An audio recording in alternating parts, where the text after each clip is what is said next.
I had started working at a prison, and that was one of the worst jobs I ever had. I want to ask you about that. That was one of the worst jobs. Not because of the inmates or nothing like that. A lot of the people I worked with, I'm like, oh, y'all crazy. You mean like the guards? Yeah, I'm like, y'all crazy. Yeah. I made a whole Space, YouTube channel, bro. That's the main thing for me. When I got here, I was cool with everything. I'm like, I have the walk and find, this to find, the space. Like when you're in line, and my mom walks in the door, my dad walks in the door, and another man walks in the door, and then the woman walks in the door, and then all these girls walk in the door. And it was a family of 7 that just came to live with us that were homeless.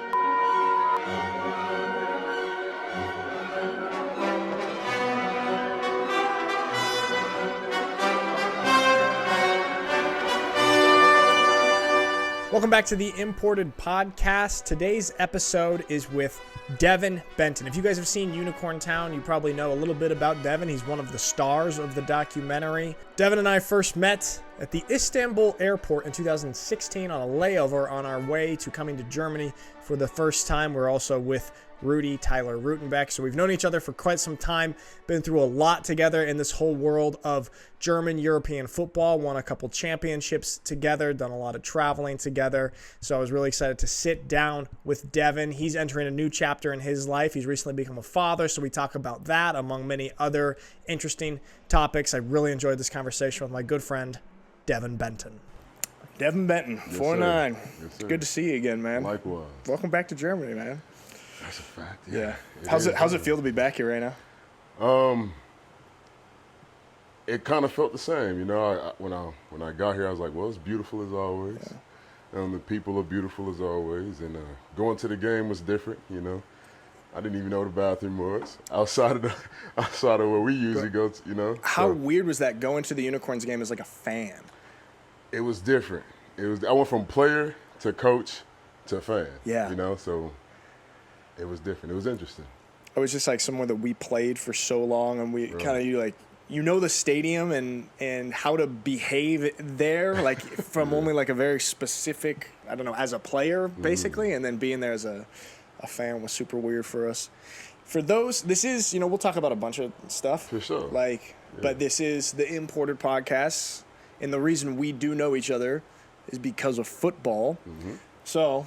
For the people who don't know, can you kind of bring it back and talk to me a little bit about your football history? When did you start playing, and kind of what did that look like, and kind of how did your football life and trajectory end you up playing in Germany to where we met? Okay.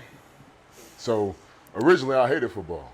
My brother was really good at it, and he was like super known, you know what I mean, as far as in his area. And he was a problem on the field. He played defensive end as well and running back. And he had a great relationship with my parents.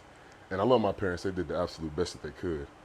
And they would always say, well, it's your brother's time right now. And they were right. It was his time. He was going through, he was, segueing into college. He was a star athlete where he was at, running track, playing this, doing that. But I'd be lying if I didn't say, it kind of made me want to turn up in that area as well. So when it was my time, I could have and like I said, I hated football. He was always playing Madden and everything, and I was trying to do everything else.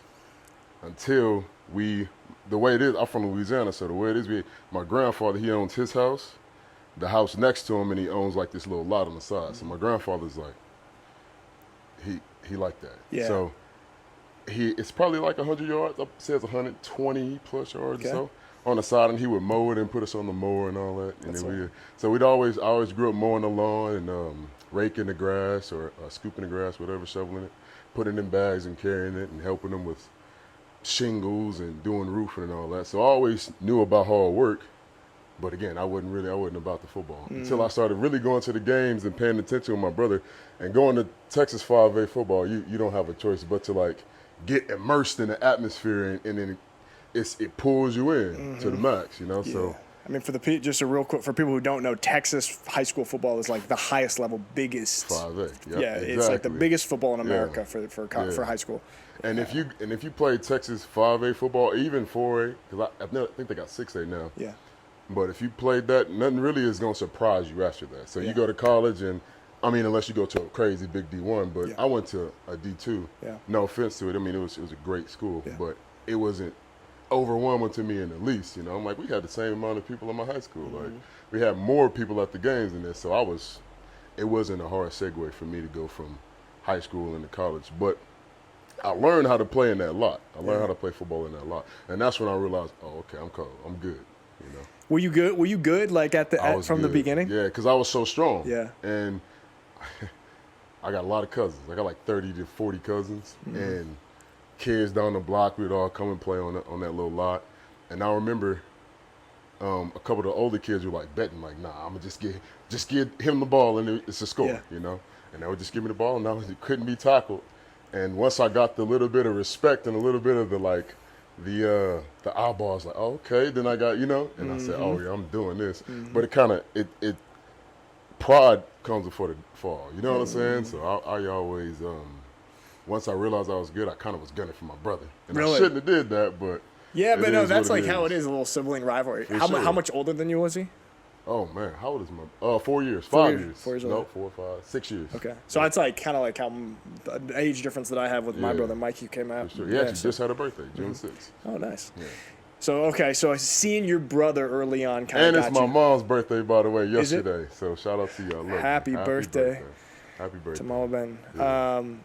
So you kind of got inspired by your brother, and that sort of got you Definitely into got it. inspired by my brother. So yeah. then you in high school football, were you already playing D end? Were you playing D line? Yeah, I was playing D-line. Okay.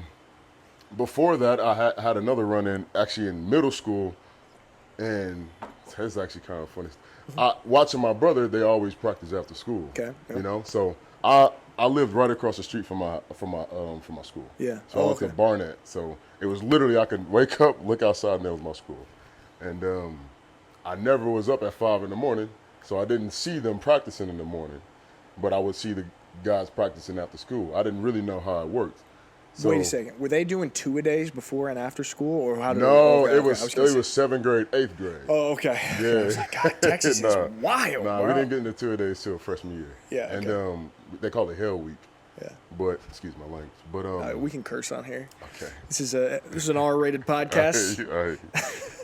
But yeah. So I was only aware of after school practice. Okay. So I went to practice after school. I'm in the 7th grade, and we were hitting a sled, and the coach was like, he wasn't frustrated, but he was hyped up. You know, Texas, he was hyped up, and I hit the sled, and he goes, man, who was this kid right here? And that's back when you had Benton, you know, you had your name on the your tape with the Sharpie. Exactly. Yep. And I was like, who's that kid right there? Benton, everybody watch Benton. Watch Benton. This is how you're supposed to hit the sled. And then he called me back up, like again after somebody messed up, boom, did it again. And you know, sled, if it moved this way, then these people over here ain't working hard. And we probably did, I can't remember how many rounds we did that or reps we did that for. And then we went to do a different station. I can't remember what it was. But before we went there, he pulled me aside and was like, man, where you from? Like, what's your name? I don't know. I've never seen you before. I was like, my name is Devin Benton. I just moved here. You know, I said, I'm from, he said, how old are you? And I told him, he said, so what grade are you in? I said, I'm in the 7th grade. And he goes, man, you at the wrong practice. So know? this is why, because the 7th grade was supposed to be Facts, before. yeah, it was in the morning. You just So I had already got his, his attention. And then on top of that, he's like, oh, and and I got another year of you? Yeah. Oh, yeah. He was like, finish practice and then come talk to me. So I went and talked to him all after school. And that was like my first taste of like, I don't want to keep using the word respect, but that. Yeah, but You know no, what I mean? exactly. Like, Like you got a little, like you got something. Yeah, come with you me. found something that you're good at, For sure, and then for like, sure. like absolutely. One second, I gotta tilt this just in case. Do you think? Hey, if you see me like looking away and stuff during, don't like it's just because I'm checking on all the technical stuff. Oh, no. You got your thing rocking, dog. Make sure that. And like I said, you're doing this by yourself, so you got a whole bunch Sorry, of hats. audience. Had to take care of some things. And if Devin and I are sweating now because I had to turn the air conditioning away so your audio would be better, you're welcome. And we're uncomfortably hot for you. Someday this country will get air conditioning. Okay, so this was your sort of first experience, get kind of seeing that feeling that football can give you of being okay, like, I'm onto something here. I'm onto something here. Yeah. I'm kind of good at this. Okay. Then you go through high school football. Yep. Obviously, you're successful there. What was the kind of recruiting situation and process that landed you at your college? What was it? Southeastern Oklahoma State. Southwestern. He went to Southeastern. Yes, he went to Southeastern. Southeastern. Yeah. Okay. Well, if I didn't have the grades. So those who paying attention, you want to do something, especially in America, get your grades right. Yeah. You know, that's more than half the battle. Yeah, you want to have good film and all that and do what you're supposed to do on the field and in the weight room, but that's schoolwork. That's like numero uno. As far as that goes, as far as getting recruited, and you know what I'm saying? Because then that speaks volumes to them as well. And I didn't want to go the JUCO route, right? Which I double signed with a JUCO, but I don't know if it was pride or what. I remember praying in the van, like, God, if this for me, as soon as I get out the car, I'll know it. Yeah. I'll just know it. And at SWASU, because I had been to so many different visits, and when I got to SWASU, I got out the van, and it hit me like, it was just overwhelming feeling like the Holy Spirit was like, this way you need to be. This is where you're supposed to be. This is where you're supposed to be. And so, I was obedient. Yeah. So you had quite a successful college football career. I've seen your tape. I've seen your college football highlights. Quite a successful college football career, pretty dominant. You and I are sort of in the same. A lot of guys that come out here are sort of in a similar boat of like really good in college, but don't have the prototypical size for the NFL. Yeah. So is this kind of how you would describe sort of your end of college? Like, because if you had that college career at 6'2" or 6'3", right, you probably been like a I wish that would be the case. Yeah. Obviously, I wish I was 6'2". Yeah. Well, at the time I wish, but I don't care anymore. Yeah. But that really wasn't my route. Yeah. Because my pro day, I had 22 out of the 32 scouts come. Really? But I was hurt. Oh, okay. So I was doing the movement in the gym. So I'm telling you, pride comes before the fall. And you know me, I love working out. That's my thing. We'll get into that. But I know. I had to pull away from it here recently, because God was showing me something. He was trying to guide me somewhere. You know what I mean? And the more you work out, and the more you lift, you start to think that you're the one doing everything. You can't do nothing without him. So he had to humble me. Those who humble themselves will be exalted. Those who exalt themselves will be humbled. So for me, I wasn't doing it out with my mouth. I wasn't saying it, but in my head, I was like, oh, I'm going to the league. Ain't nothing stopping me. I'm this, I'm that. And I did have a great college career. I was newcomer of the year. Yep. I was all conference all 4 years. I was all American. I just got some all decade or whatever player. Damn, I was male athlete of the year. So I had everything I needed going to the next level. I had accolades I didn't even know I had. Yeah. But again, my last game, the week of, I was working out. I think it was that Monday. I was doing a dumbbell row. I've done this a million times. My trainer was right here. One of my best friends, Cliff, was over here. He was sitting down waiting on his set.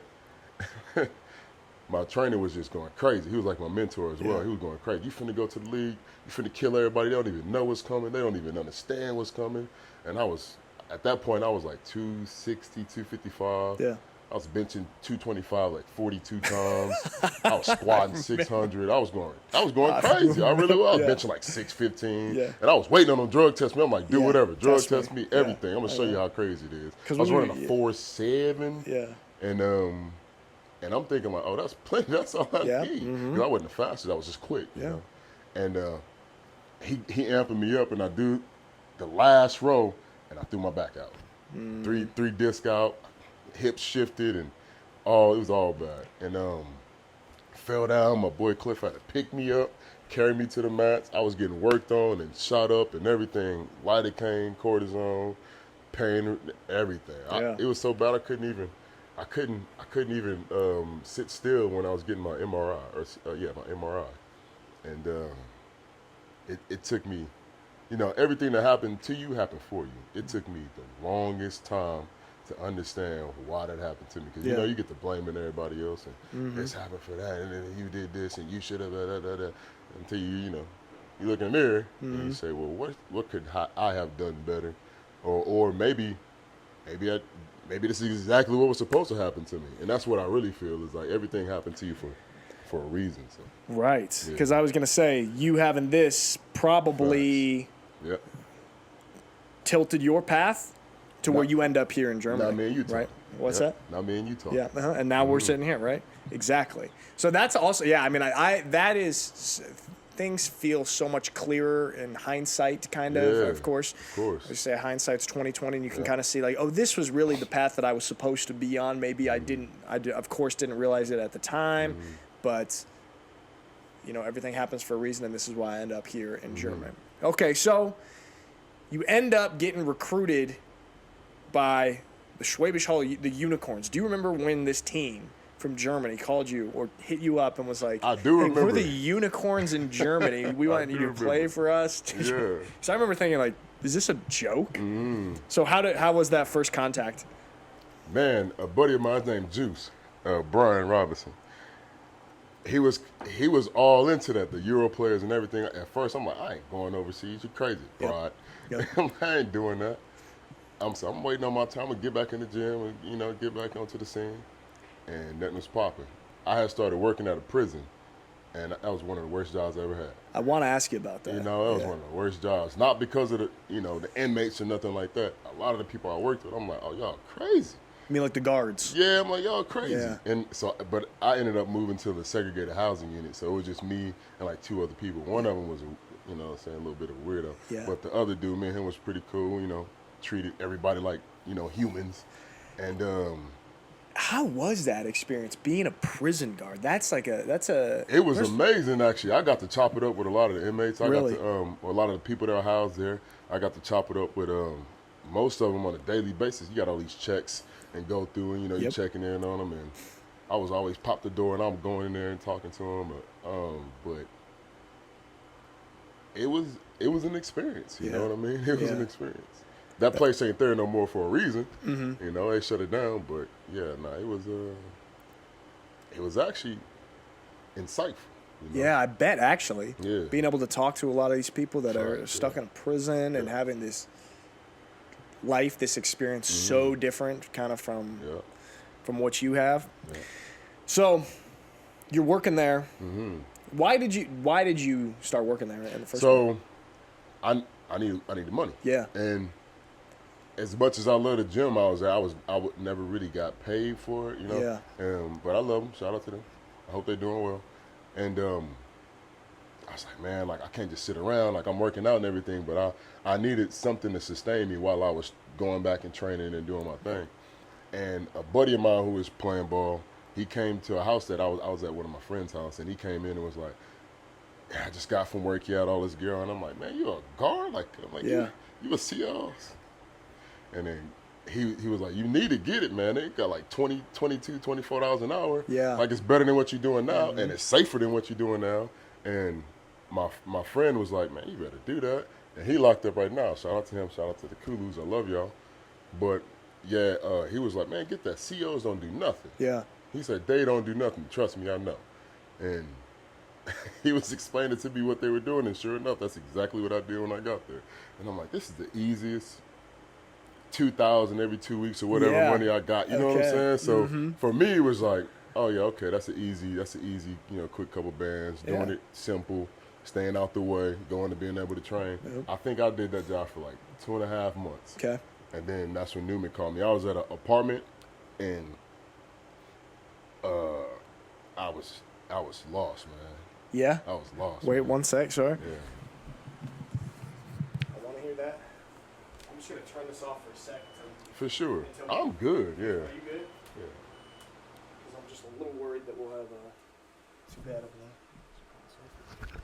This is the thing. I want to.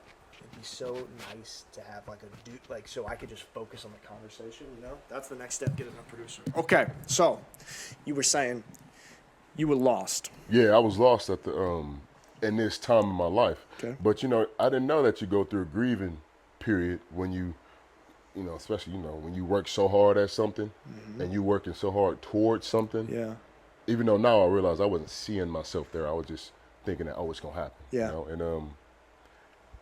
And after that, I started grieving. I didn't know and I didn't know it was called grieving lashing out, getting angry, and Grieving the loss of like the NFL dream or the football exactly, dream. exactly the football thing. Yes. And I think it was trying to figure out who I am without it. Yes, You know what I mean? bro. And that's tough. That's tough. So when it's been such a big part of your life, and not just your life, and then you look at your brothers, and then so before you knew you was even gonna play, you was involved in it, you know, and It's huge, man. I gotta stop saying and Are but you saying? I don't even notice it now. but it forces you to have like this deep introspection, but I was too immature to have it the right way. It's so hard at like, Yeah. because what were we at that age? Like 22, 21? yeah. You can't. It's so weird when you look at like that age and you think like I'm an adult, like I'm a man. Yeah, for you know, like sure. now I look back at that like 21, 22. Yeah, So yeah, exactly. yeah. It's hard to have that real at that age.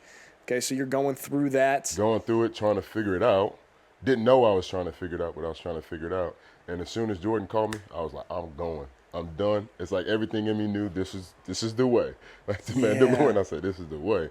And because I had been praying about it, like, man, God, I don't know what I'm doing. Right. I don't know what I'm doing. I know I still want to play football. I don't know where it's at. I just know I need to get out the situation I'm in. You know what I'm saying? And like I said, I was making good enough money. I had my own place. I had a nice little setup, but it just wasn't for me. It wasn't me.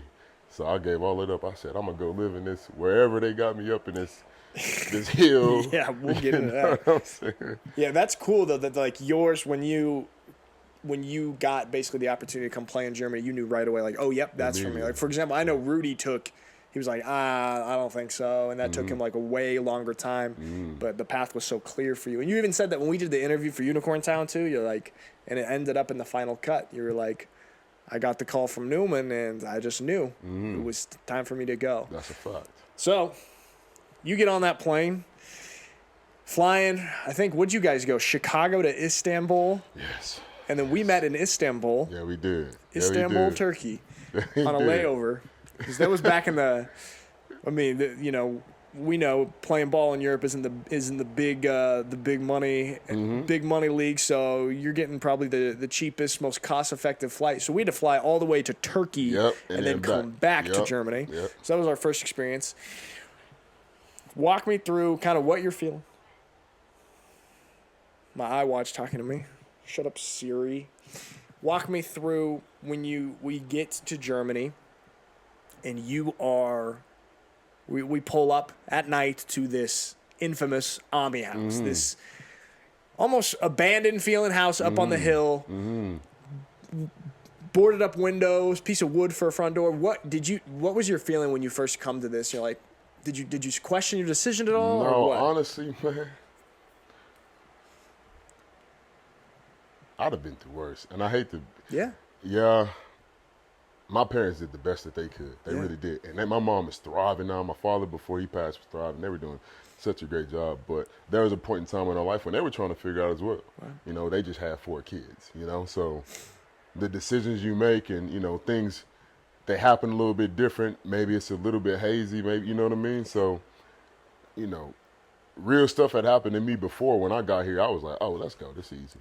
Yeah. You know what I'm saying? Let's go. So when I got up in there, I'm like, as long as I got my own spot, I'm straight. As long as I got my own space, I'm straight. I can handle the rest of this. The roommates, it don't matter, because when I say the roommates don't matter, it's not that you didn't matter, but I didn't matter to you, bro? What? There's a time in my life we had first moved to Dallas from Louisiana. We moved to Dallas, and I remember like it was yesterday. And me and my brothers, we were in the living room, and it was 3 bedrooms or 2 bedrooms. I can't remember. 3 bedrooms. Okay. And my mom walks in the door. My dad walks in the door. And another man walks in the door. And then the woman walks in the door. And then all these girls walk in the door. And it was a family of 7 that just came to live with us that were homeless for, I can't even remember how long. Really? And yeah, so my mom like felt it in her spirit. Like, I can't have them be out there on the street. I don't know what's going on. And we was already, going through whatever we was going through. And we had just got from a bad spot. So we lived on a place called Tennessee Street in Louisiana. And we had like holes in the floor. And we were catching rats at night. It was the craziest thing. But I'm thankful that we went through that. Yeah. And I'm even thankful that we had all those people move in. And that was the wildest, I don't think about it a lot, but that was a really wild experience in my life because then, we're not in our room no more. They took over the room. It's like my mom was like, nah, y'all get out, let them come in. And it was different. So that kind of gave me a different perspective on being around people like live, you know what I'm saying? Right. In the living Oh, arrangement. yeah, so bro. for me, it didn't bother me. Going in there, being with all those people, it didn't bother me like how the house was set up. Really, it made it clear to me like, oh, I'm already built for this. So I knew this was for me. I'm already built for this. This is easy. All I gotta do is show up and play, and I know how to do that. There's a couple things from that. The first is what you just said, basically, because that you could kind of describe that as a little bit of a struggle, that in turn makes you stronger and makes future struggles easy for you. Like, I've already been through this, or worse than this. This is nothing. Sure. So there's that. That's crazy, man. That your mom brought them in to your guys' home. Yeah. Well, you already didn't even have tons of space. And we ain't got cell phones, so she can't like call us up real quick and be like, hey, we bringing. Yeah, they just popped up. That's crazy, man. That's really amazing of her and of your family, man. Like, sure, yeah, she's something else. Yeah, I've met your mom. Like, just so, I don't know, positive energy, good vibes, and obviously incredibly kind and generous. You got that too, man. I know. You don't like when I don't want to bombard you with compliments and stuff, but I always say I'm always impressed at like how you are so willing. Even when we first came to Germany and stuff, and we didn't have, we weren't getting paid a lot at all and stuff. I always felt you were always the type of guy. I remember one time I said, "Hey man, I like your shoes." And you're like, "You want them?" You offer me. I remember that. Yeah, I remember that. And it was like we didn't have much at all, and you must get that from your mom, man. I get it from my mom, my grandfather, my dad. My grandfather is really, I don't want to say my idol because I don't idolize nobody but Christ, but he's one of them ones. He a real one, for sure. He's one of my best friends. Yeah. That's so cool. I call him up. We talk for hours. We got our own little podcast. Yeah? Should record that. That would be cool. That would be. I didn't want to put it out there like that, but I already told him like we gonna link back up. How cool would that be? We gonna link back up. All the podcasts are like people of similar age. That's a fact. That would be cool. There ain't nobody really doing that, and with their own people. Yeah, that would be really cool. Okay, so I interrupted you a little bit. No, this is a conversation. We're now in Germany. You're like, all right, we're at this house. No big deal to me because of what I've gone through in the past. Easy. What were some of the initial culture shocks and things that you had to adapt to living in Germany? Because like we know it was different. I made a whole YouTube channel, bro. That's the main thing for me. When I got here, I was cool with everything. I'm like, I have the walking fine, the fine, the space. Like when you're in line, and because where I'm from, like if somebody putting their card in, you back up, like because they don't want you to you don't even want to give it off, like you trying to. You know what I'm saying? Nip them, Or try to like get their information or something like that. Because in America they shicey sometimes. Yes. And so I'm kind of like, bro, can I put my card in? Like, you right behind me, And so I was big on like, dang, why everybody like right up on me, But I got used to it after like a year and a half. That's cool. I'm still not used to it. I made multiple YouTube videos about that because man, that is just. Yeah. I get so uncomfortable. I get so quickly agitated because it feels like when somebody. It feels so threatening, kind of, when someone's up in your space like that. It's like this. It's not here, obviously, because it's not what they're trying to do. But it's like you got a personal. It's like disingenuous of like your personal bubble. Like it don't matter what you're doing. I'm gonna just reach across you. It don't matter. Like, I don't care about what you got going on. So excuse me. For like our culture, it's disrespectful. That's a fact. And that's one of the weird things about coming to a different and not saying country. Excuse me, sorry. Yeah. And not saying excuse me if I reach across you. Exactly. You know what I'm saying? Then it's like, come on, bro. Now you just try. I remember getting so frustrated because nobody says excuse me or Entschuldigung here, like very rarely. Whereas in the States, especially if you come from the South where people are like It's like extremely overdone. polite. Yeah, exactly. Yeah. If you get close, hey, excuse me, pardon me, sorry about that. Let me get past you. Yeah. And it's always friendly and it's always this, and it doesn't exist here. People will just right in front of you. So it's like, that's one of the things that is, it's interesting though when you move to a different culture to learn that, like, okay, this is not really considered rude. It's just a part of in that culture. Yeah. So it's hard. It's very difficult. Okay. So that, the space. Anything else that you can remember being like, oh man? Bureaucracy. Like like even now having this baby. Yeah. Going to America, if I had him in America, things would be a little bit easier. Yes. But moving around with him and I get it, but there's so much stuff. I'm like, yeah, but you just said that this was the way to do that. And now we had to go through 9 other ways, even though you said that this was the way. You know what I mean? So I'm just like, yep. German bureaucracy, man. let's just get it done. You know what I mean? Very frustrating. Just get it done. Oh, sorry, let me move that. Oh. Just off there a little bit. Not bad. Yeah, maybe that. There we go. Sorry. All right, you just touched on it. Talking about the baby. Yeah. You have recently Gabriel. had a big change in your life. You became a father. Yes, sir. Talk to me about what does that feel like? Is it how you imagined it? How are you feeling now? I got a million questions. Have you changed? Talk to me about any of that. Wow. I knew she was pregnant with, you know what I'm saying? I knew it. I knew as soon as I'm like, oh yeah, you're pregnant. Yeah. And when I got the green light that was the case, the only thing that changed was like I was already like seeking. I was already like trying to like seek the face of God. I was already trying to like do that because I believe that God is like the perfect father, and understanding Him more allowed me to understand it was like a weird exchange, like understanding myself, understanding God a little bit more, understanding God a little bit more, having me understand myself and my family. Right. You know what I mean? So it just like kind of everything became like cohesive. And I guess I was kind of like entangling and making my spirit and my soul cohesive. Okay. Or His spirit, He blessed me with.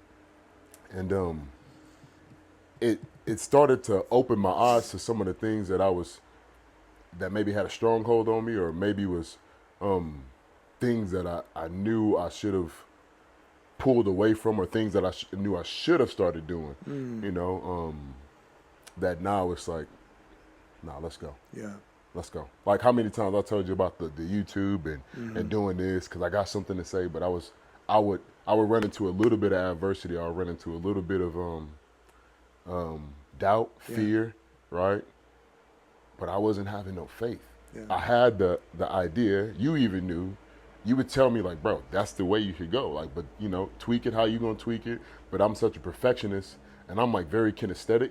So when it comes to physical things, I get it like that. And if I don't get it like that, then just show me one more time, or maybe 2 more times, or maybe 3 more times. Then I got it. Yeah. You know what I'm saying? It's like people with photographic memory. They look at it, maybe look at it twice, and then they got it forever. I'm the same way. You know, physically, I understand my body in space and all of that. So that's so visceral. Yeah. That you assume that in life is going to be this. It's not.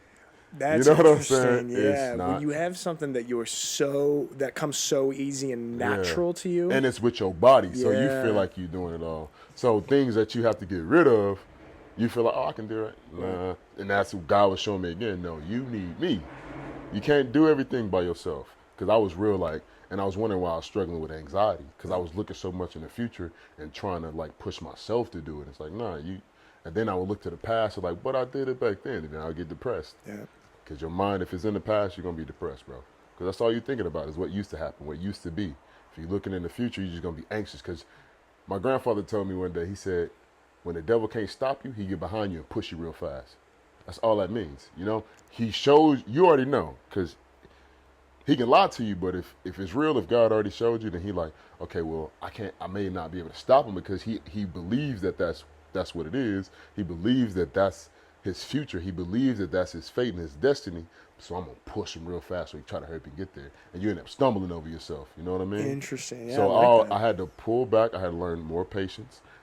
and baby gonna teach you patience. My baby, honestly, man, Gabriel, I love you. He's a chill kid. Like, he wake up in the morning, he just smiling and stretching. But when he hungry, he hungry. Yeah. When he hungry, bro. He ain't playing. I don't care who around here. I'm hungry. Everybody gonna know. So I love him. That's the main thing. And I say, but my girl she showed me, she helped me with my patience a long time ago. Yeah. But it took a long time to like develop it to a point to where I'm patient enough to have a kid.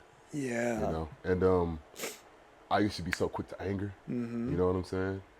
From depression more than likely. Yeah. And remember, I see my kid, and no matter how much he crying, I'm like, I know you're hungry. Your mom in there, she want to breastfeed you. Yeah. I wish I could have. I can't be mad at that. Yeah. Like, I understand why you want to breastfeed him. Do your thing. Mm-hmm. Get the baby to it. You know, even though he crying, and I want to fix it. You know, as men, we providers. Yeah. That don't just mean going out and getting money. That mean providing good counsel, providing love when it needs to be, providing like security when it's like providing is like so many different. So when you get a child, it's like everything crank up to 11. Yeah. You know what I'm saying? Mm-hmm. It's like I'm finna. So for the main thing that changed I can talk about, like outright, is taking that leap. Yeah. I said, nope, I'm burning all the boats. Mm-hmm. I'm burning all the boats. It's Burn the time. boats. You know what I mean? And God was like, I provided for you your whole life. Your whole life.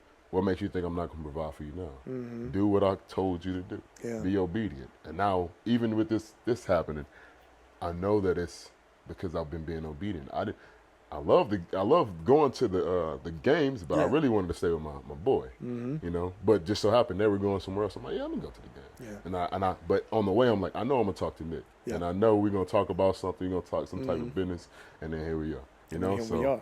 I appreciate you, man. Exactly, bro. Yeah. Absolutely. So Absolutely. I knew it was my time. I knew it was my time. Yeah. Man, it's just so, I don't know, it's just so crazy how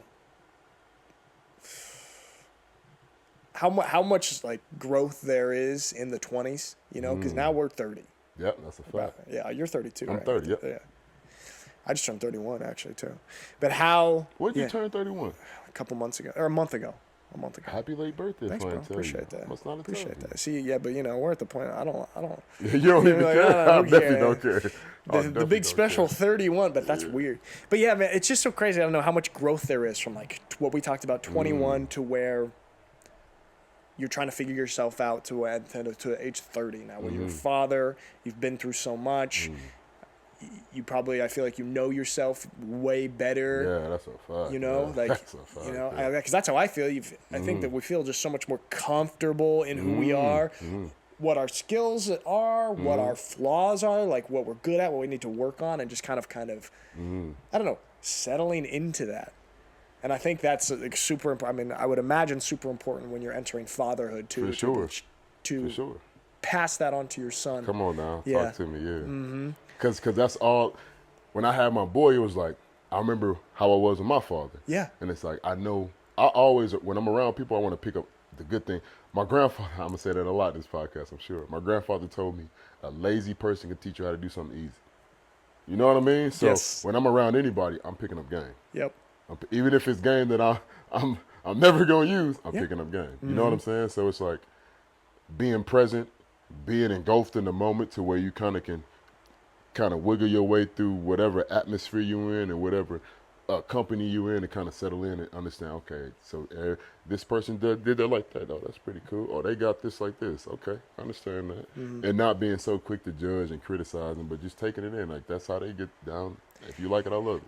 Yeah, that's a super important point. Basically, it's like you can get something from everybody. You can That's a pick something fact, up from everybody, and everybody is a genius in some Thank you. category, in That's something. real. Like even That's real, man. Right? That's real. And I tell, like, I'm a strength coach now, right? Yes. So I tell the kids that sometimes a kid will come in there and say, I got a dog athlete right here. Okay. And this kid can do anything, you know what I mean? And it'll discourage some of the other kids. I got to a point where I had, and it's crazy because the Holy Spirit, he'll kind of like, he'll reveal it to me.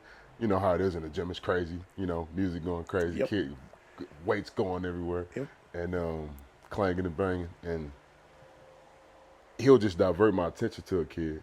no matter where they are, in the midst of all that craziness. And it's like, kind of like, pull me, like, help him. You know what I mean? Help her. And ain't nobody else seeing it, but it's not their job to see it. And I'll see this person, and I'm like, and I'll just go over there.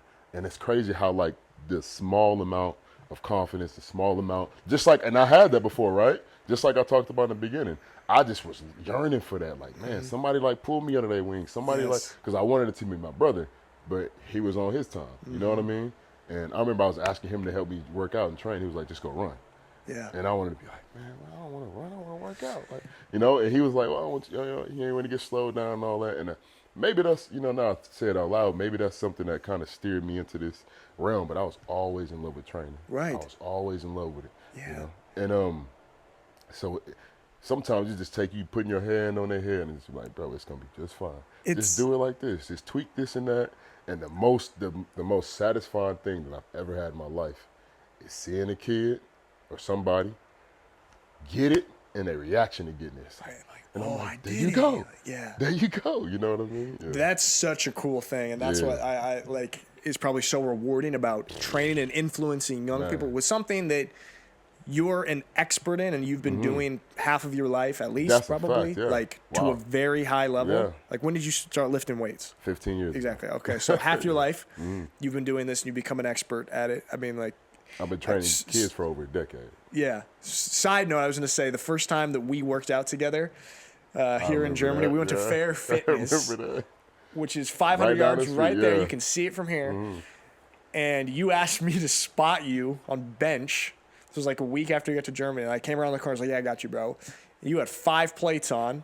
You were doing like 500 pounds. And I was like, hey, man, I don't know if I can help you. Yeah. But I just need a little that, energy. Yeah, that's the level of expertise we're talking about here with the weight room. So, yeah, that's cool to be able to pass that on. Yeah, man. And see that. Man. I was going to ask you, what has that experience been like for you?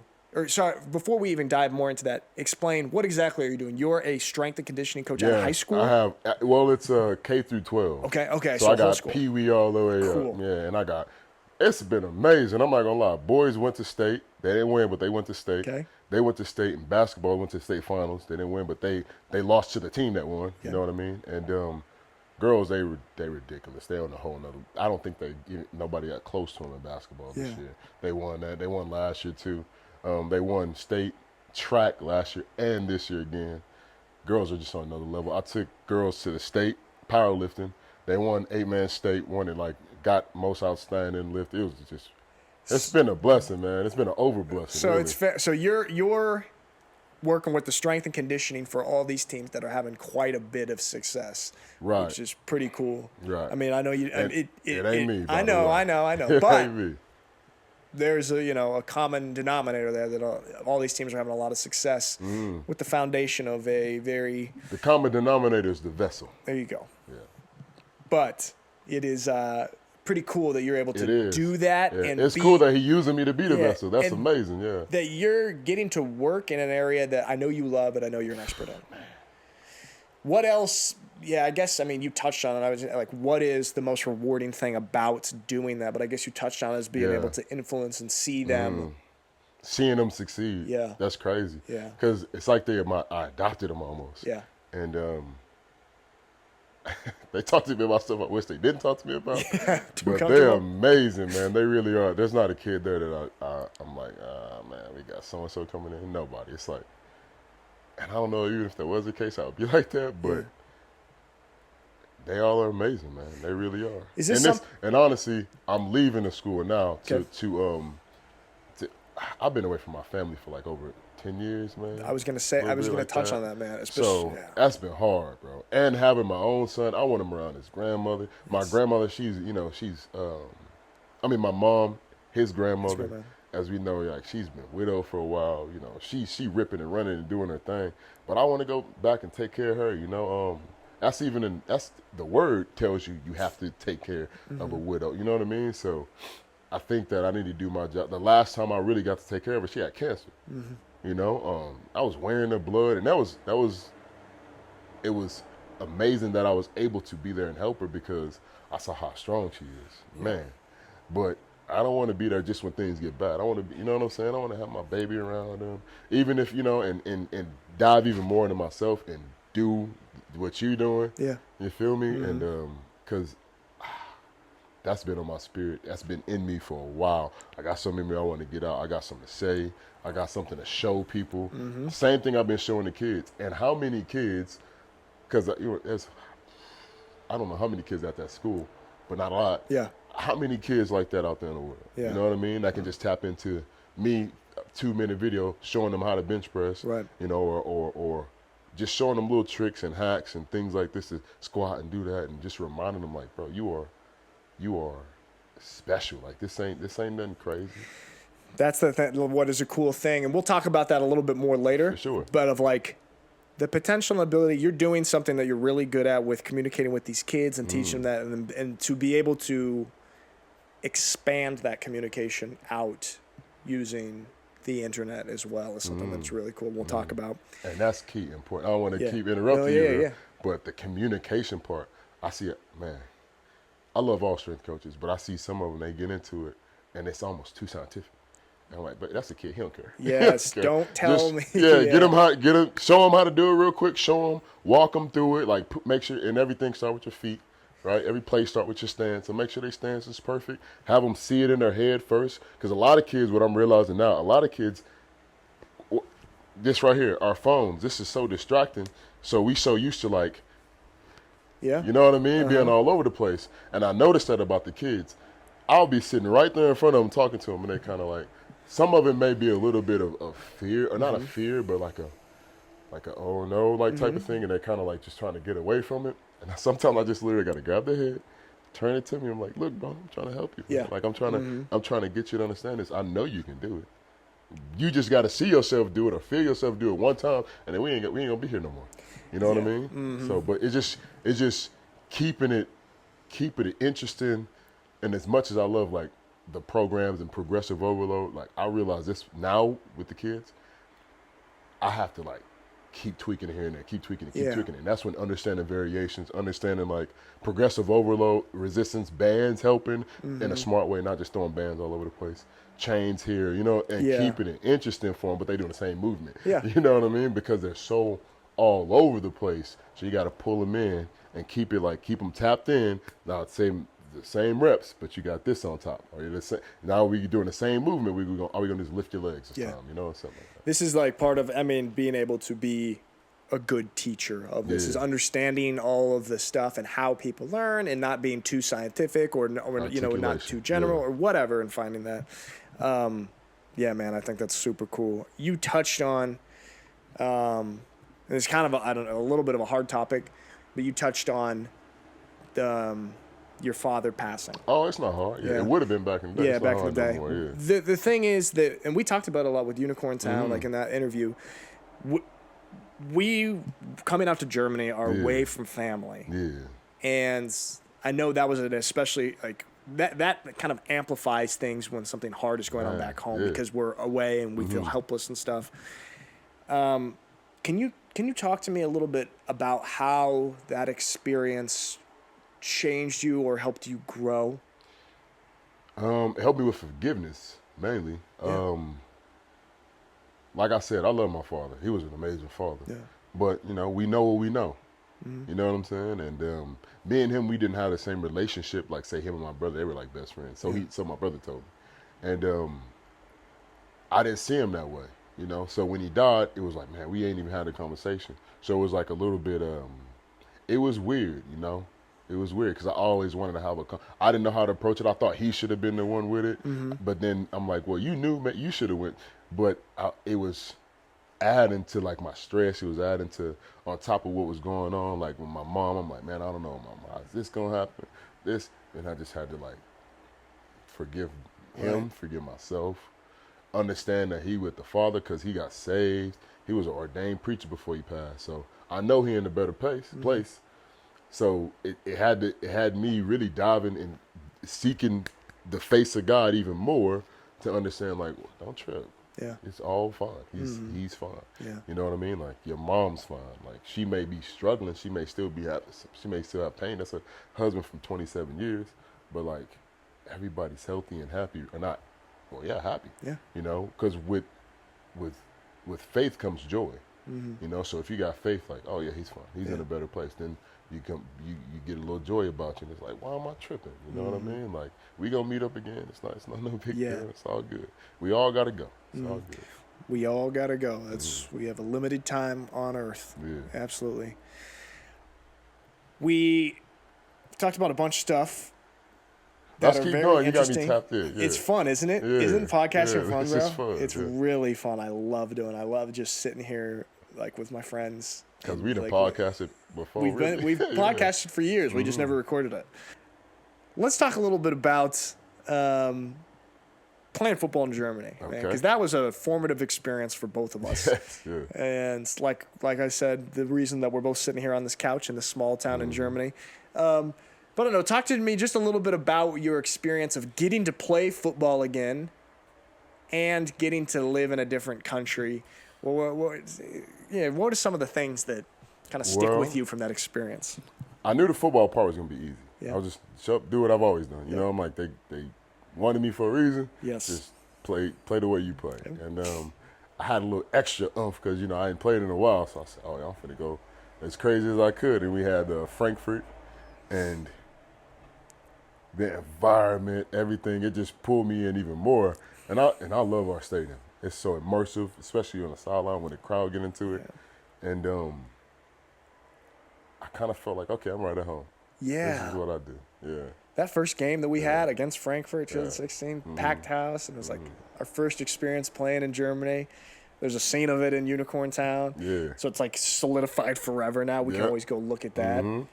Yeah, and it was, I remember feeling the same way, just like, wow, this is cool. I think I made the right decision coming here. So we played for a few years, won a couple German Bowls. 50-0, by the way. Yeah, we did. Back. How crazy is that? That was nuts. Set the record for most wins in a row for any German sports team ever. No offense to other sports, but this football. Yeah, that's crazy. You know what I'm saying? No offense. Yeah. This a different month. Yeah, that's crazy. Walk me through. So there's a famous play of yours in the 2017 German Bowl where you block the field goal to win the game. Also in Unicorn Town. I keep plugging Unicorn Town. I guess for some reason. Town. Check it out, guys, if you haven't. It's on the planes if you're traveling. It's on Amazon Prime. Check us out. Check us out. How did that feel when you broke through, blocked that kick? This was such an emotional season on the field, off the field, so many things, and this being the culmination of all of that. Yeah. I knew God had me. I was like, okay, my dad had me too. They was looking out, and I just felt like a release. Yeah. Yeah. I remember the play. I can't remember who, Raheem, I think it was Cody. He was arguing with somebody. Cody told me that when I did the podcast, Raheem and Cody were arguing about which side to come from. Block. And I hear them.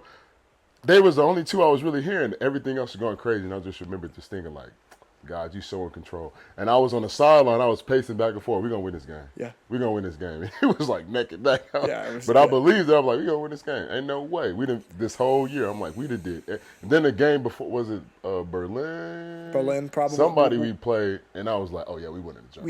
Yeah. And, because that was a crazy game, too. And, it came down to it. And I'm like, it don't matter what happened. We winning. Yeah. We winning, you know. And so when I lined up, I never take a play off anyway. Yeah. I'm definitely going hard now. I'm definitely going hard. I ain't even really have to. I could have walked through that thing. Yeah. You know, so when the ball snapped, it's just like get off. That's all you D-lineman, that's all you thinking. Stay low, get off on the ball. You know, fast as you can. So when it opened up, I said, just throw your hands up. Just throw your hands up because it's over. And as soon as I did it, I felt the ball hit off my arm. And I said, oh, yeah, that's game over. That's game over. Ring us. It's over with. Yeah. That was so cool. And then you just kept sprinting down, and everybody came met. I don't know why I did that, but. It was awesome. Yeah. It was so cinematic. It's so weird making a movie about our experience and stuff, to see real life stuff that we go through or experienced, and to see it like in the form of movie form, you know, to think about things in movie form. It's like, that was a movie. Yeah, it was a movie. Like we always say that when something really cool happens, like, man, that was a movie. But that was literally a movie. That was epic. It literally is a movie, Unicorn Town, by the way, if you don't know the movie. And then it was just the way that it worked out story-wise was just so incredible and beautiful. And like story is something that's so ingrained in human beings, in us. We just That's like a we fact, understand yeah. That's it, real, you know. yeah. That's why, like, of course, there's variance within movies and stuff, but there's a 3-act structure that I just remember you explaining this is to me. satisfying Yeah, to human beings and that Yeah. we understand. And it's so crazy kind of how our story of that football time worked out in such Mashed it a down, way yeah. like that perfectly. What do they say? Life imitates art, or art imitates life. One of the two. They're both right. Smart quote. Inserted smart quote there. That's what we got. Oh, there's a couple things that I wrote down I want to ask you. For sure. In me iPhone? I got it stored in my iPhone. Got you stored in me iPhone. What is something that you feel you are good at? Oof.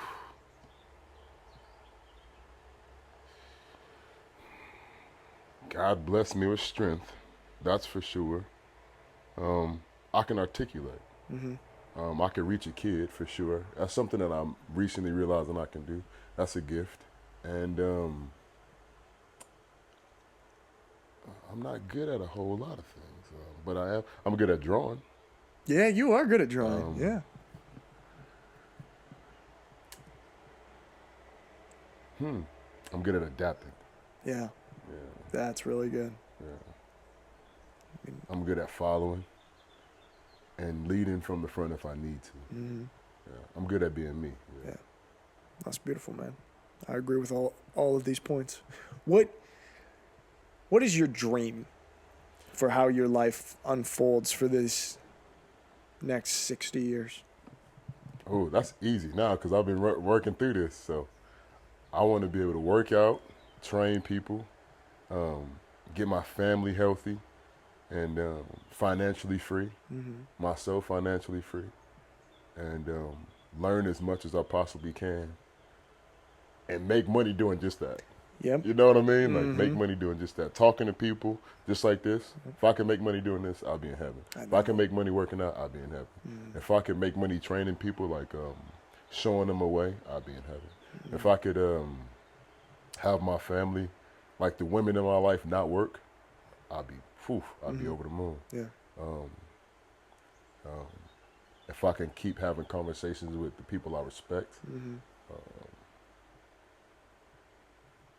really the same things I'm doing now. I mean, same thing as I'm doing now. I'm happy. I like that a lot That crazy? because when you the same things that I'm doing now, because this is what I love about podcasts is you kind of I've said this a million times. Sorry for people who've watched all of them and heard this, but when you do a podcast, you're kind of forced to, when you have to say things out loud and articulate your thoughts, because our thoughts are bouncing around in our head and they can be so kind of fuzzy and jumbled, but when you say them out loud, they become concrete. And like what you just said, that was really cool. Basically, what I'm doing right now, if I could keep doing that while also elevating in other aspects, but I'm doing a lot of that right now. Is a cool thing to realize, like, because I would probably say the same thing. Like, what is my dream? To keep doing what I'm doing right now. But I never, like, think about that while I'm in it, you know? Because we're always thinking about the future and, like, to keep improving and whatever. Yep. But also, damn, I'm sitting down, Yeah. having a podcast conversation with a good friend. That's going to, like, go on YouTube, which is something I love to do. Like, so, I don't know, all these things that... I'm happy serving. Yeah. That's when I'm happiest. I'm happy serving others, man. That's serving. And remember The Office? I know you know. 'Cause we talk about The Office all the time. Remember Andy when he was like, I wish I was understood I was in the good old times, and I was something like that. Yeah, it was. I wish there was That's a way real. to recognize you're in the good old days before you leave them. That's a fact. Yeah. I'm just trying to stretch my good old days till I die. Yeah. You know, it's like, nah, I'm doing exactly what I want to do. Yeah. And that's why the YouTube thing, I'm like, okay, I'm on it. Yeah. I'm on it. And like, as soon as I had my son, I'm like, yeah. Yep. And I made the decision to move back to Texas. And that was a hard one because I'm leaving the team I was at, the school I was at. Yeah. And I was like, but what would you be the absolute happiest? Right. You know what I mean? It's like happiness is like whatever, but it's like I really want to be with my family. You know, I really want to be with my mother. I want to my brothers. I want us to all come back together, and you know, and also being straight up, my girl, she wanted to be in Texas too. Yeah. You know, so that made it easy. It made it easy. It was hard because I'm like, yeah, but I got this job and I love what I'm doing, and say, well, if I move to Texas, I'm starting my own thing. You know. How difficult was that? Yeah, to kind of make that decision of like, would you want to stay in Germany right now, or you want to come back to the States? Like, was that a? Well, leaving Germany was oh man, that's a whole nother story, I guess. Yeah. So I was involved with a gym, and this gym that I was at, I was like in love with it. You know, I was all about it. The guy was like my mentor. Is this Swole? Yeah, The Swole Swole. stuff. Yeah. Mm-hmm. And he was like my mentor, but we had a weird falling out, man. We had a weird falling out. And I think that people were involved that might have been spitting in some people's ear because I ain't never changed. I'm still Devin, you know? And if anything, I just developed into Devin Michael. I'm becoming my whole self. And then eventually I'm Devin Michael, you know? So I was staying out of things that I felt were just boring, you know, boorish, I guess. And maybe me coming into my higher self, maybe that was different. I don't know. But things was going on, you know, before something big really happened to where it really like was like, yeah, don't come back type of thing. That's exactly what he said.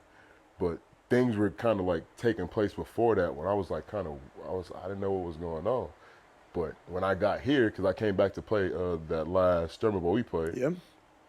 and while I was here, I prayed. I was like, man, God, I don't know what's going on, but I want your will to be done. So take anything away from me that's not for me. Anything away from me that's not for me.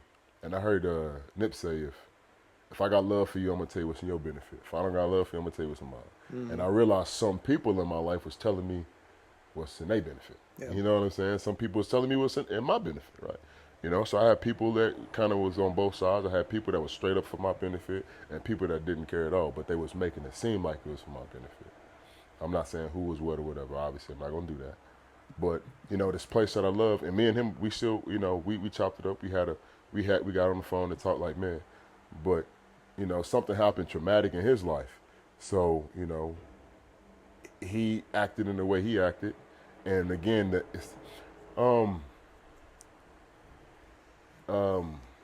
bad company corrupts good character. You know what I'm saying? So no matter how great your character is, when you're around bad company, eventually it's gonna kind of permeate and penetrate, and You you're know gonna start. that saying, you're the average of the 5 people you spend the most time with. Okay, yeah, same thing, exactly. So be careful. Yeah. So when I was away, I'm assuming the bad company was corrupting a little bit more, and again, he had something traumatic happen to him, and you know things went one way. But like I said, we got on the phone, we chopped it up, we good now, and that place is no longer there. But I was coming to get my people then and going back to that situation. And when I was told not to come back to that situation, another like, what the heck, grieving moment. Yeah. But then I had to remember, like, I just prayed about something similar to this, but I didn't know it was gonna be that. And when you pray and you really mean it, you aren't always going to like what it comes back dressed up as. Like, okay, well that means you gotta this and that. And it's like, well, we only here to sacrifice anyway.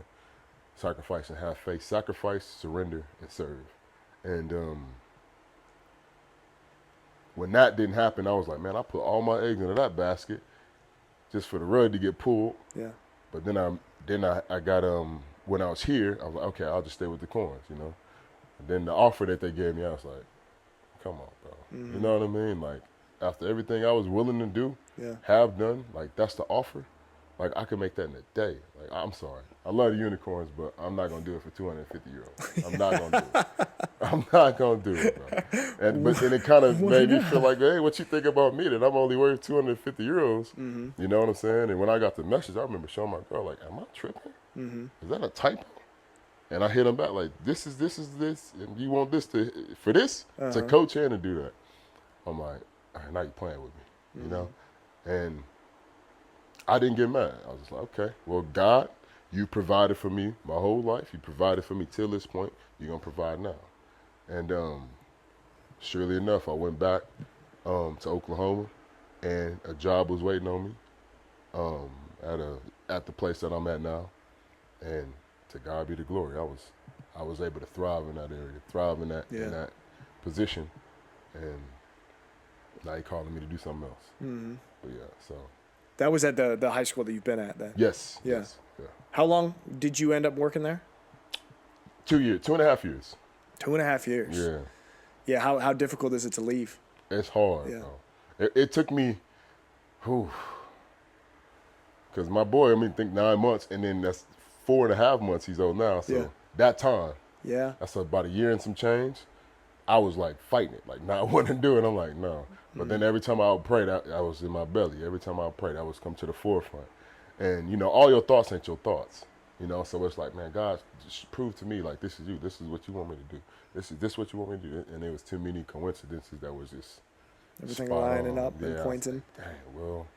So when I made the decision, it was tough, man. It was tough because then the kids, that was tough, bro. Because where was the school? Is it in Oklahoma? It's in Oklahoma. It's Oklahoma. Okay, and you're moving to Texas. How far away is it? 4.5 hours. Yeah. So everything we doing, by the grace of God, I got this app. So I the workouts, like right now, they're doing the workouts from the app. I'm able to check in with the coach and all of that. So, yeah. You can still have a little hand there. So what exactly is the plan now? What are you up to?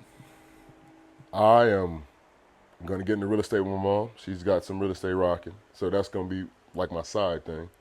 But, man, I'm just studying as much as I can, educating myself as much as I can on the things that I like, whether it be strength and conditioning, the body, the anatomy. I just want to go as deep as and diets. Diets is the main. Okay, so I've started a YouTube channel. Yep. And the premise is going to be me doing series, like 90-day series doing this, 90 days doing that. And I'm taking people with me, like day by day. I'm going to do a 90-day fruit fast, and then a 40-day fast, and then a 90-day carnivore diet. And then, so these things, because everybody got like, oh, no, this diet is a diet, and this thing is a thing, and this thing. I was vegetarian for 3.5 years, remember? So I remember exactly what I felt like. I'm like, man, I was always energetic. And you got people that'll be like, no, that's the dumbest thing you could do. But for me, I tried it. Yeah. You can't tell me, like, I tried it. It was amazing. The only thing I didn't like is I didn't get the pumps, Right. So the pumps in the gym. It took me forever to get a pump. Because everyone swears by so many different Facts. diets and systems. Basically, it's like, this is the best thing for the human body. But there's so many, and they're so different. And they got people that say, nope, black people should eat this. White people, but it still all goes back into like this fruit diet, and that's why I want to try it. Okay. And it's like, this is the cure, the end all be all. But then you got people that say fasting is the end all be all. Right. So for me, I'm a practitioner. Like, my dad used to say, I'm from the show me state. I'm finna figure this thing out. And I really think it's faith, not to cut you off. I think like placebo. I think it's like faith. What you gonna put your faith in, though? There you go. I think the placebo has so much power.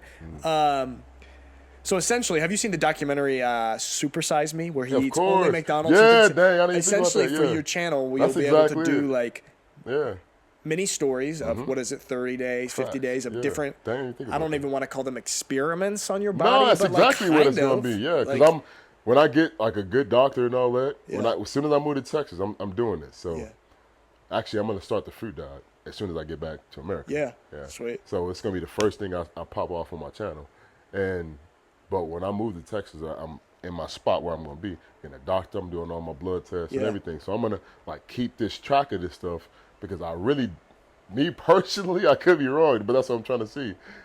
The Bible says, it's all clean. Meat, this, that, whatever. Maybe we were supposed to be only eating fruit back in the day. But I'm just trying to figure it out. I'm trying to find out. So you're going to find out firsthand. What is best for the human body, what we need, and you're going to document it. Yeah, because I know I saw another guy. He did this actually, but it was for himself. He had but he takes like 52 pills in the morning and then like 40 something pills here, and then he only eats this. And I'm like, well, let me try it. Yeah, you know what I'm saying? That's cool, man. That would be very cool to see because I'm so curious. But I was thinking about that recently. How there's so many different, like you said, there's people who only eat the carnivore diet. There's people who are vegan. There's people who are like so many who fast all the time. Yeah. So many different versions, and everyone swears, and there's like all this kind of fast fighting and all about that. like Yeah, exactly. what's the best. Exactly. And I have no idea. I don't know who to believe. And I'm just trying to. So I think now I'm trying to like calm everything down. Like it's you Here, pick your let's see. preference, bro. Let's see. Yeah, if maybe you want to do this, you do that. If you want to do this, do that. Maybe it's all good. Yeah, maybe it's all good. Maybe it's all I'm good. excited to see that, man. That would be very cool. And on top of that, not a lot of fitness channels do like where they're trying this out and giving it the value and effort and trying this out. Like there's a Shaolin temple up here I want to try. Yeah. I want to do that for like 6 months. I want to go into. Sorry, one sec. The thing I God. got to put in the other battery. Sorry, one sec. You were saying something about the training aspect of it. Yeah. So it's not just gonna be solely diet based. It's it's the thing that I really want to do is the training aspect. So I want to do. I'm going to a boxing gym. I'm gonna find one of the best ones I can find in Texas, in my area. Do that and have that film just because I want to see my progress. That's something that I've been really interested in for the last year and some change. Actually, longer than that. And my cousin, his name was Andre Johnson. Yeah. And amazing dude. I'm talking about funny individual. So before he passed, me and him, we talked, and I laughed so hard I cried. That's the last time I did that. And this dude was crazy with his hands, super fast, and he turned into a pro boxer. And like I always wanted to, he was so cool to me. Yeah. And so I'm gonna pursue that. The last convo we had, I said, man, you gonna make it. You gonna make it. He said, we gonna make it. Yeah. And then he passed. And but Damn. so just kind of like I don't know if it's something for him or to him or what, but I just been having this desire like, man, I want to pick up boxing. It's like, try to get as good as and I want to be able to show my son. I want to teach him how to fight. I want to be able to teach my son how to lift and do all these things to protect himself and to have balance and to be able to find this center in any situation. But so like I said, there's a Shaolin temple up here. I want to try that. Yeah. It's because of the discipline aspect and like what it instills in you and what it shows you about yourself. Because if you remember like 2 days and going through all of that, you learn a lot about yourself, man. Yes, you learn a lot if you really want to play football or not. And you see who the weak ones are. You see who. Yeah. So I used to pride myself. Nah, you gotta kill me. Yeah. You gotta kill me. So I want to push my body to them type of limits to say like, oh man, is this? I really want to keep doing this, and then be able to overcome it. What sort of experiment do you think you would be looking forward to the most? What are you the most curious about? Seeing like how far I can push my body. Yeah. How far I can push how far I can push the human body. Yeah. The body. Yeah. That's like such a fascinating thing. Have you heard that thing that who says it? David Goggins. Yeah. Basically, like when you think you're done, that's like 40%. You're at 40% of your capacity. Yeah. And it's the same way because I look at when I'm working out. I never in my life would I think 600 pounds would be on the table. Yeah. You know what I mean? But I get out on a bar, and obviously there's a process that happens. Yes, you have to have progressive overload and get to that point of keep working, because you're going to get to a point where you're stuck, and it's about how you respond. Can you switch the variations? You got to keep pushing, and just keep pushing that wall back till you break through. But for me, visualization works dramatically. Yeah. So a lot of times people think, I don't know what people are thinking it's called a bench press because you're sitting down. So if I'm sitting down, usually I pace before my pace and I'm praying. I'm not like cursing myself out. But I used to get this up, get it up, get this, turned into me praying like, God, you got this. I'm here because you put me here. It's not about me no more. Like it's not about me no more. So praying that he just keeps me covered and rests his hedge of protection over me. And after that, I move in faith, right? I'm just like, all right, he got me. So I sit down and then I walk through it in my head. So it has to be as detailed as possible, like to the way if you wear chalk in your hands, you like see the chalk going. You see yourself, it's a meditative state. You see yourself sitting down on the bench. You see yourself going through the motion. You see yourself grabbing the bar, squeezing your back, lats down, squeezing your legs. Everything's driving in the ground, trying to punch a hole in the ground. Understanding coming down slow, not just dropping and bouncing, but controlling the weight down and then throwing the weight up. Seeing it finish. That's a big thing because I got in the bar a lot of times before I saw it finish and didn't get it. You know what I mean? And it's like, dang, that's why. So it's like, it's a real thing. Like, in football, we call it mental reps. Yep. So if you're on the sideline you paying attention. It's like, don't just be watching, like get your mental reps in, so when you get in, it ain't nothing new. It's the exact same thing in the gym. You go through your mental reps before. You got a little pocket of time, get your mental rep in, see it, and then after you're done, just trust it and go in and like, I already did it. You know what I mean? So after seeing that, it was, for me, it was, I was talking to a guy named George, my girl's cousin's husband, and we have conversations kind of like this as well. And he was like, do that with your life. And Visualize. I was like, that's Mental real. reps. Yeah, that's real. Because, you know, I'm so I'm caught up in the gym. He's like, nah, do that with your life now. Make it as detailed as you can. Walk through it, see it happening, see it finishing. But then when you finish that, you got to start somewhere. You know what I mean? So, yeah. I love that. Like, expand. I love something like that, basically, a lesson that you could have in sports, and I'll throw weightlifting in the gym in the sports category. For sure. For sure. Yeah. A skill you learn there that you can pull out and not just use there, but use in your life outside of it. Yeah. Mental reps in your life to kind of, you know, visualize how you want your life and things to look and what you want to achieve and step by step. I think that's so important. That's like, if you can see it, you can get yourself on the path. Yeah. You know? And faith without works is dead. So once you see it, have faith in it, and then work. You know what I mean? It's that simple. Life is so simple, we miss it, man. It's so simple, we miss it. I remember my grandfather told me, poverty's a mindset. Yeah. I didn't know what that meant. I'm like, hey, you mean everybody broke? What you talking? Like, how is it? Now, as I matured, he also told me, keep living. Keep living, meaning like, oh, if you don't understand it now, keep living. You'll figure it out. Right? So the more I kept living, I figured out, like, oh, it is a mindset. It is this. Like, just get up and do it. Like, procrastination, what you scared of? Yeah. What you scared of? Just do it. Just do it. So what, it don't pop right now. Just do it. What is something that you know now that you didn't know or understand now, and you just touched on one thing there, that you didn't understand 8 years ago when you first came to Germany? Life is so simple, we miss it. Don't push, don't pull. Like, we tend to try to hurry everything up. Yeah. You know what I mean? Whether we want it away from us right now, or we want it with us right now. Just take the next step, man. And just like you were saying earlier, like, be here right now. Be present. Because God is like, okay. You remember the movie Finding Nemo? Yeah. Finding Nemo, Yeah. Right? So remember the wise turtle? He was just chilling. He was going with the current. He just posted up. He was trusting. He had faith. He like, this current is going to take me exactly where I'm supposed to go. And then Dorian, whatever his dad's name is.